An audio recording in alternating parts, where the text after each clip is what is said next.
Hi and welcome to my first video on painting the bronze armor of Helbrecht in NMM style.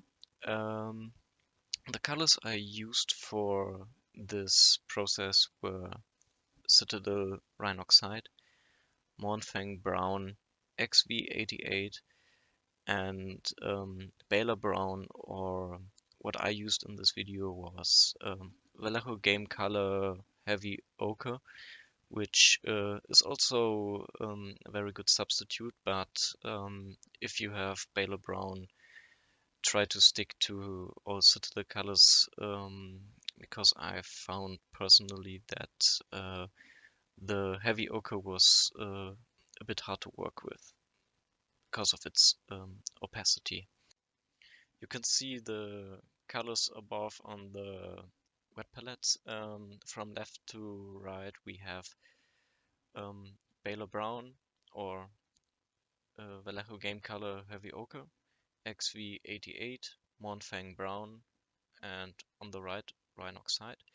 We won't use Rhinox in this video, and also not in the next. It's rather for deepening shadows a bit later in the process, but I put it already on the palette because I was not sure if I would need it. So you can ignore it for this time. I used the paints diluted to about a 50-50 mix, water to paint, but it kind of depends on how you want to paint, how often you want to paint the single layers.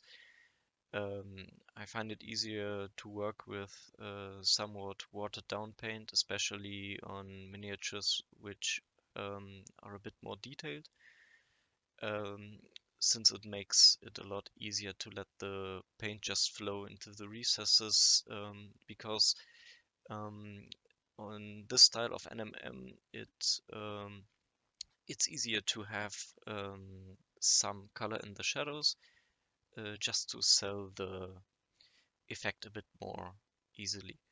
Um, it looks a bit messy in the beginning, but later on in the process you will see that it works a lot better with uh, this kind of style. So you see me blocking in the first highlights. These are just the main highlights, and now on the knee you see I already paint in a slight bounce highlight. This is just for orientation. You don't have to paint in bounce highlights already at this stage, but I kind of tend to put them in very early, so that I can already see if it works or the placement should be a bit different. Yeah. Um, the color used for blocking in this first these first highlights is just XV88. I sprayed the model before with the airbrush with a bit of Mournfang Brown, just to have in already a bit of color variation from the black primer. And you don't have to use an airbrush with that. You can also paint it with your brush, but I found it just easier and faster to just take out the airbrush and put in some first basic color on the armor. On this mini it's pretty easy, since most of the parts you're painting are armor panels, and yeah, I think Space Marines are pretty easy for this kind of technique, since they are mainly armor. Yeah, as I said, most of this video will be blocking in the first two colors, so mainly XV88 and later on a bit of heavy ochre or Balor brown. My personal preference is to just follow the basic geometry. As for example, now we're painting in the shoulder pad, and on shoulder pads it's mostly easy to just pretend you have a sphere and follow the basic flow of the geometry. You have to decide on a light source when you're putting in your highlights. I like to use upper left for my light source and then follow just the light that is shining down from my painting desk light, and block in the highlights accordingly to where the light naturally falls down on the Mini. The primer is pretty matte on this Mini. I used the AK surface primer, so it's not that easy to see the reflections. You may find it easier to use a satin or medium gloss primer, and what also would be possible is to put in some varnish or even gloss varnish. You can either mix it directly into the primer or just put it over as soon as the primer has dried. Both possibilities would work in this process. Yeah, as I said, just follow the kind of natural flow of the geometry of each part. Yeah, and as you can see now, most of the main highlights have been blocked in. I think I proceed on the backpack now, on the power pack, just so that you have more reference on how I place my highlights. Since the effect we want to achieve for this armor is more of a bronze style and not really shiny gold, I chose colors that still have kind of a yellow or gold sheen in it, but are more on the brown side. We will jump pretty fast from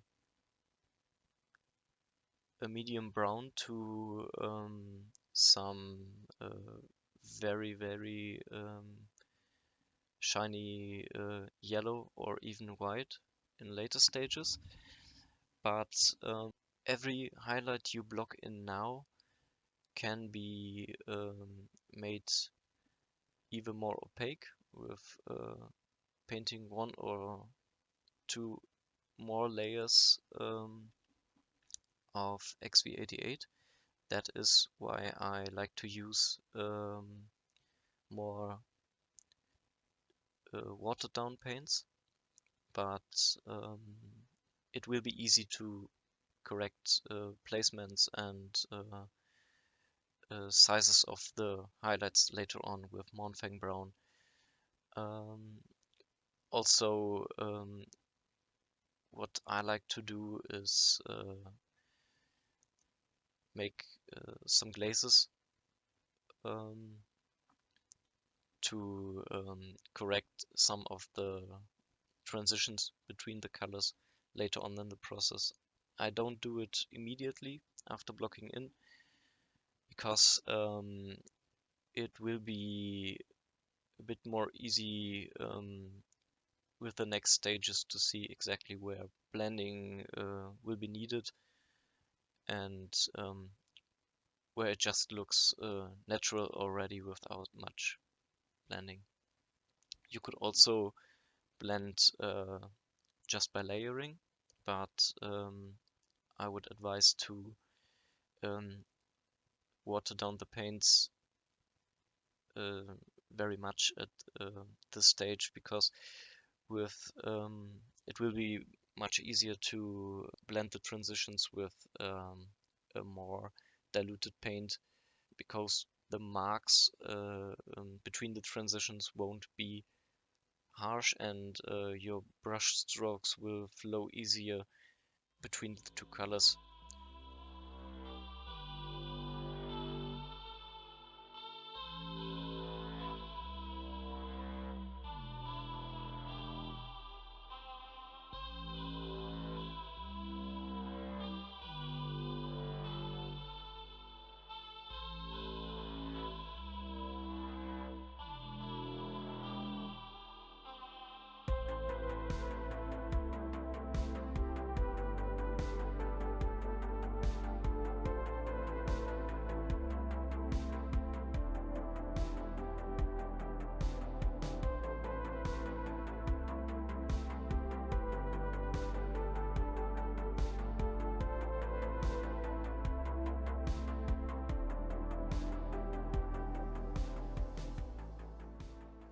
So at this stage we are already painting in the second highlight color, which is at least in this video heavy ochre from Vallejo game color. As I said already, also Balor brown would work pretty good, or even better, since as you can see where the paint already dried, I have some opacity problems with the mixture, and you'll see me adding paint to my palette in a few seconds, because I decided it was way too translucent, and it looked pretty good when I painted it on, but as soon as it dried, there was not enough color information and opacity to see a big difference from the XV88.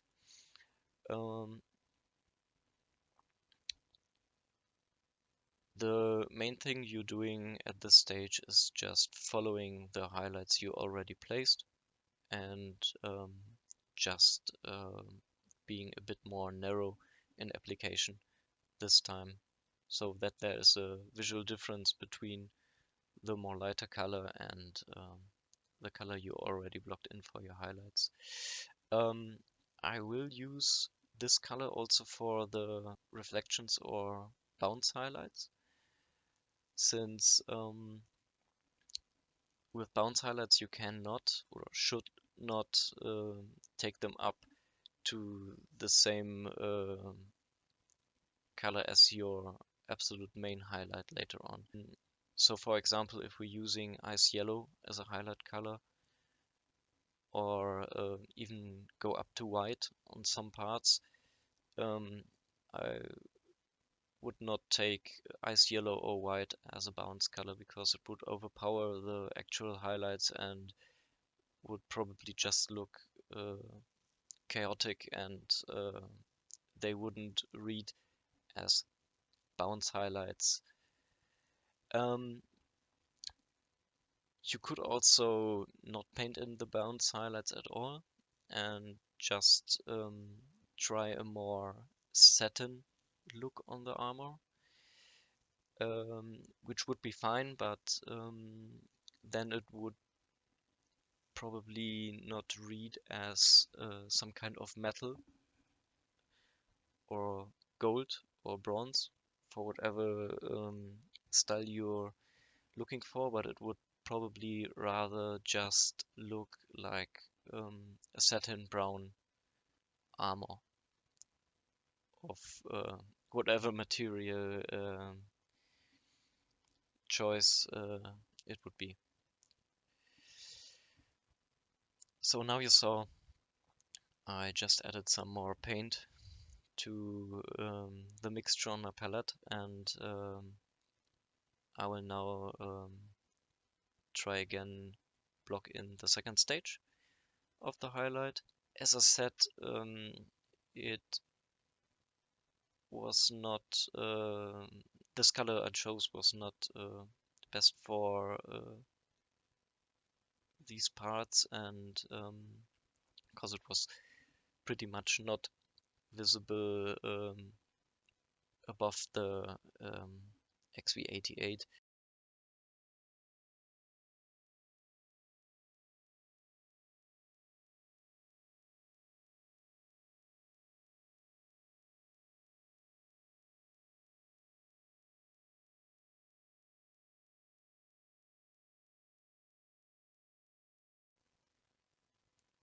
As you can see now, pretty good on this rim of the neck guard.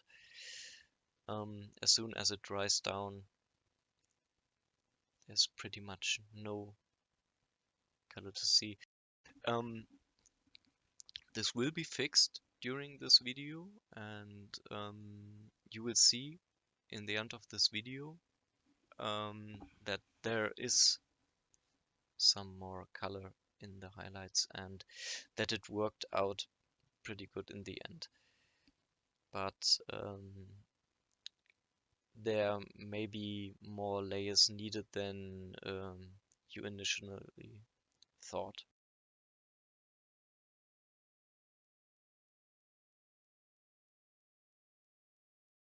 What I like to do at this stage of painting is already going over some edges to put in some color.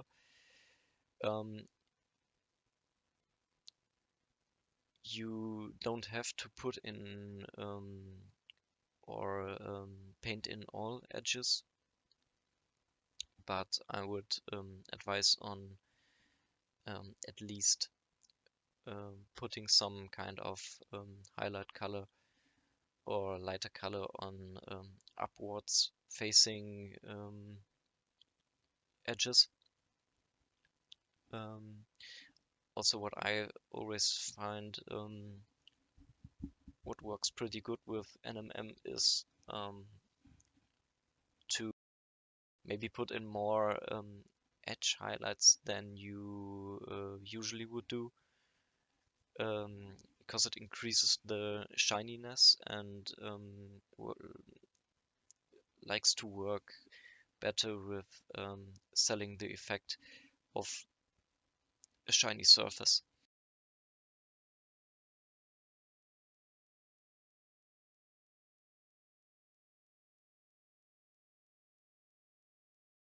Yeah, as you can see here, I broadened the highlight a bit, and the rim of his leg armor part is sort of edge highlighted.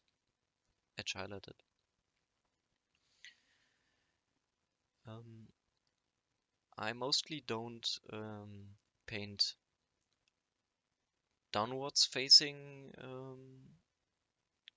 edges. There may be some exclusions to this for parts where I think Bounce Light would put some kind of light on downwards facing edges, but as a general rule, I'll try to just highlight the upwards facing edges and rims. Yeah. And again, I put in some more paint into the mixture of heavy ochre. As I said, it was kind of pain to work with, and I didn't get the consistency and opacity to where I initially wanted the paint to be.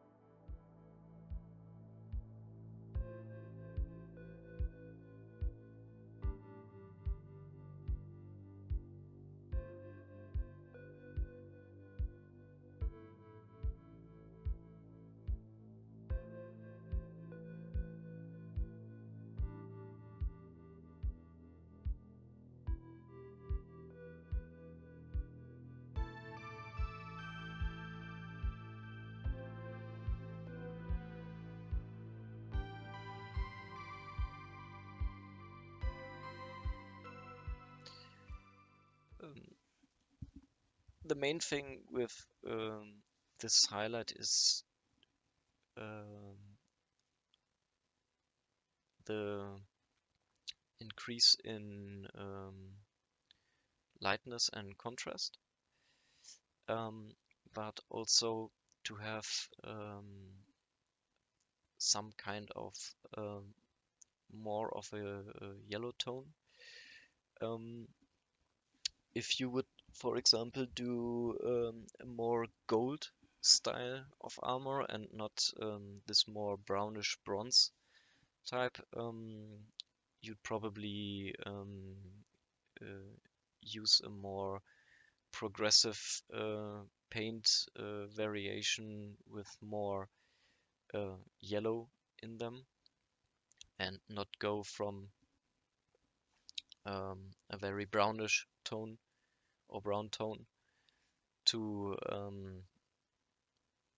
a very light yellow in later stages. But you will see by the end of the next video I recorded that it really works well, and that the effect already works even without much blending and not painting for 4 or 6 hours consistently, because most people kinda refrain from painting NMM because they at first find it overpowering, and there is some kind of anxiety related to this style. But I think as soon as you have a feeling for placing highlights and deciding how big you want or have to paint them, it is a pretty easy style to replicate on pretty much any miniature, especially on Space Marines, since the rounded and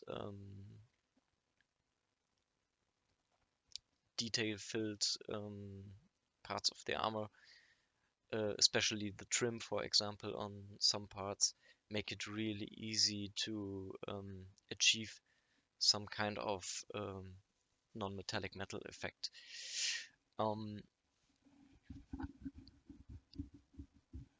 In this video,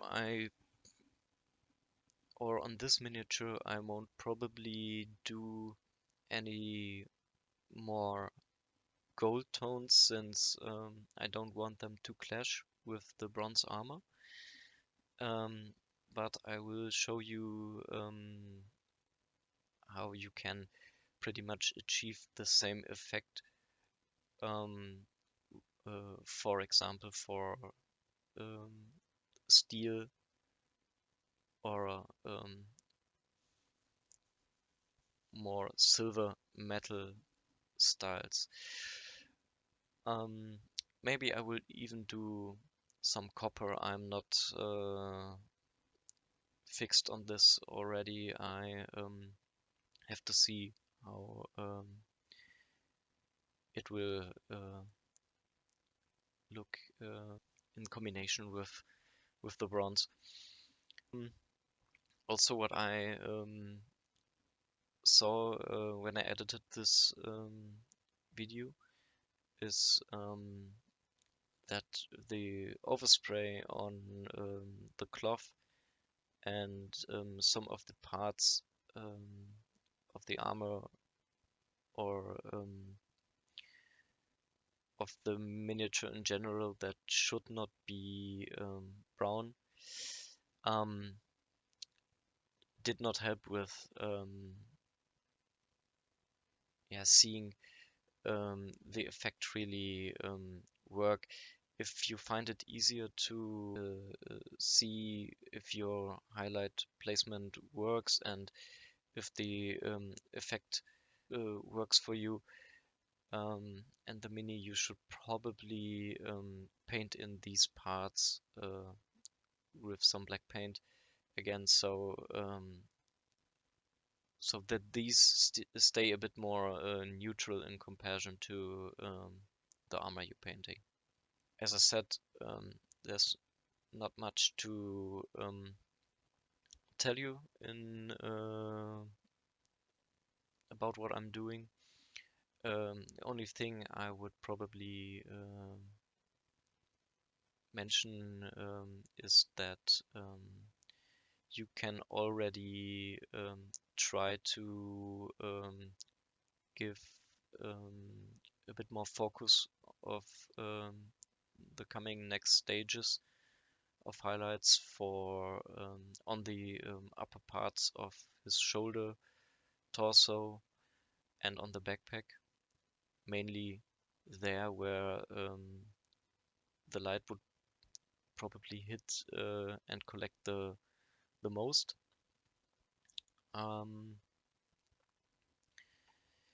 Since I'm going for a very reflective kind of armor and a bit more polished style, you will see me highlighting the leg area to a pretty high level. It will be something that is later on fixed a bit when we get to the stages where we blend the colors a bit more and add in some more darker parts and shadow again. This will correct some of the over highlighted areas.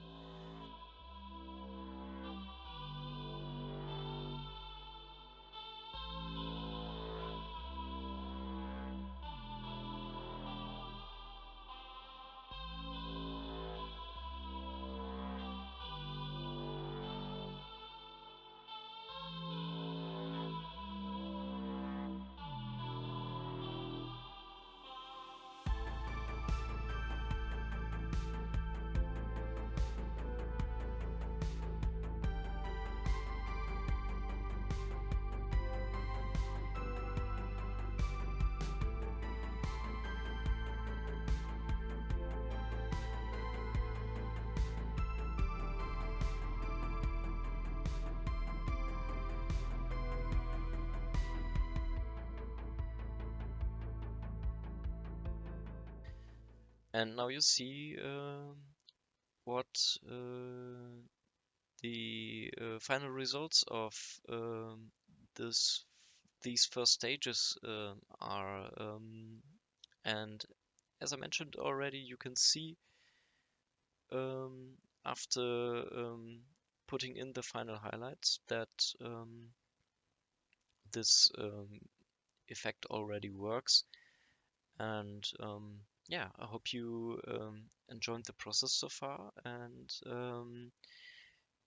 if you want me to add any additional information or maybe explain something a bit in more detail, make sure to write me a message in the comments, and I will try to answer everything I can.